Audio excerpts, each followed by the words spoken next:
Shalom semuanya, apa kabarnya teman-teman semua? Aku harap teman-teman selalu dalam keadaan yang sehat ya, luar biasa, sukacita buat teman-teman juga yang lagi ujian. Mungkin aku percaya Tuhan lancarin semuanya.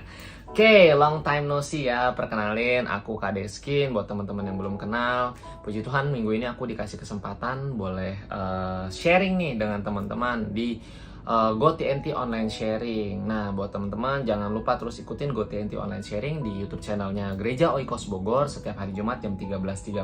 Percaya deh, di situ kakak-kakaknya selalu luar biasa untuk ngajarin kalian tentang firman Tuhan lebih lagi dan semangat agar hidup kalian itu lebih luar biasa lagi. Mereka rindu melihat hidup kalian diubahkan. Oke, teman-teman, hari ini kakak mau bagiin tentang My Life GPS gitu. Nah, teman-teman semua pasti tahu dong ya GPS. Mungkin teman-teman udah pernah pakai Google Maps atau Waze, atau mungkin teman-teman kalau pesen ojek online atau makanan online itu kan ada maps-nya ya. Teman-teman bisa lihat, oh makanan saya udah sampai mana, si driver saya udah sampai mana. Nah, oke, untuk firman hari ini kita mau baca nih teman-teman di Amsal 4 ayat 18 sampai 21. Aku bacain teman-teman ya. Tetapi jalan orang benar itu seperti cahaya fajar yang kian bertambah terang sampai rembang tengah hari. Jalan orang fasik itu seperti kegelapan, mereka tidak tahu apa yang menyebabkan mereka tersandung. Hai anakku, perhatikanlah perkataanku, arahkanlah telingamu kepada ucapanku. Janganlah semuanya itu menjauh dari matamu, simpanlah itu di lubuk hatimu. Oke teman-teman, jadi teman-teman aku mau kasih tahu, kalau kita misalkan pakai GPS, mungkin kadang-kadang kan kita suka salah belok gitu kan ya. Tapi apa yang dilakukan sama GPS itu, dia berusaha untuk balikin kita ke arah yang benar, ke jalan yang benar. Begitu juga seperti driver, kalau misalkan kita pesan sesuatu, misalkan dia nyasar gitu kan ya, dia pasti telepon kan ya untuk minta arahan sama kita. Nah teman-teman, kalau ngomongin kehidupan kita, kadang-kadang juga kita mungkin seperti itu, kita nyasar gitu, kita mungkin salah arah gitu. Tapi bayangin, GPS aja bisa buat balikin kita ke arah yang benar, apalagi Tuhan gitu ya. Tuhan mau untuk kita balik ke jalan yang benar. Nah pertanyaannya, apakah kita mencari arah yang benar itu kemana? Gimana sih Kak caranya untuk kita bisa tahu arahnya yang benar yang mana? Alkitab kita teman-teman ini adalah peta terbaik biar kita tahu kemana kita harus melangkah. Suara Tuhan tuh seperti apa, kita harus seperti apa. Nah jadi teman-teman, seperti Grab itu nggak salah dong untuk kalau dia nyasar, karena kan dia nggak tahu arah gitu kan ya. Tapi pertanyaannya, apakah dia konfirmasi, nanya jalan yang benar kemana? Nah sama seperti hidup kita, apakah ketika kita nyasar, kita jatuh dalam dosa, kita cari Tuhan lagi nggak? Atau kita malah milih untuk terus nyasar? Ya gimana mau sampai ke tujuannya gitu kan ya. Nah dari ayat tadi kita mau belajar 3 hal.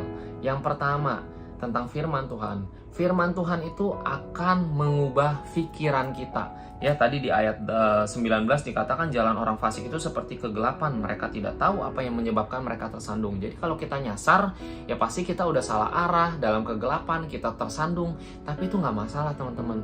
Kita baca lagi firman Tuhan, kita pelajari firman Tuhan, itu akan mengubah cara pikir kita gitu. Kita akan melihat petanya, wah jelas nih, saya jadi tahu kapan harus belok kanan, perempatan belok kemana gitu kan ya. Nah itu yang pertama, firman Tuhan akan mengubah pikiran kita. Dan yang kedua, firman Tuhan akan mengubah perkataan kita. Ya, karena dikatakan, hai anakku, perhatikanlah perkataanku, arahkanlah telingamu kepada ucapanku gitu kan ya. Janganlah semuanya itu menjauh dari matamu, simpanlah itu di dalam lubuk hatimu. Ketika kita bisa lihat petanya, ketika kita bisa baca firmannya, tersimpan dalam hati kita, nanti kita akan keluarkan menjadi satu perkataan yang jadi berkat untuk orang lain gitu.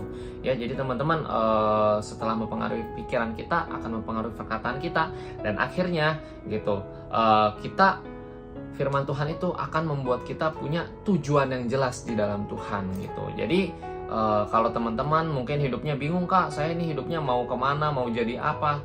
Baca firman Tuhan, nanti teman-teman akan temuin arahan yang dari Tuhan. Teman-teman akan sampai di jalan yang benar, teman-teman akan sampai di titik yang tepat. Kalau kata driver online itu bilangnya, saya udah sampai di titik yang tepat ya Pak gitu. Nah kira-kira apakah teman-teman rindu untuk hidup teman-teman sampai di tujuan yang tepat, di titik yang tepat itu? Oke? Itu aja sharing dari aku, semoga teman-teman bisa paham. Aku ulangi sekali lagi, firman Tuhan itu akan mengubah pikiran kita, akan mengubah perkataan kita, dan firman Tuhan itu akan membuat kita punya arah tujuan hidup yang jelas di dalam Tuhan. Oke, segitu aja dari aku ya teman-teman. Semoga dapat memberkati. Semangat untuk terus menjalani hidup kalian bersama Tuhan. Aku percaya Tuhan punya pekerjaan yang luar biasa dan akan terus memberkati hidup kalian. Bye-bye. God bless you all.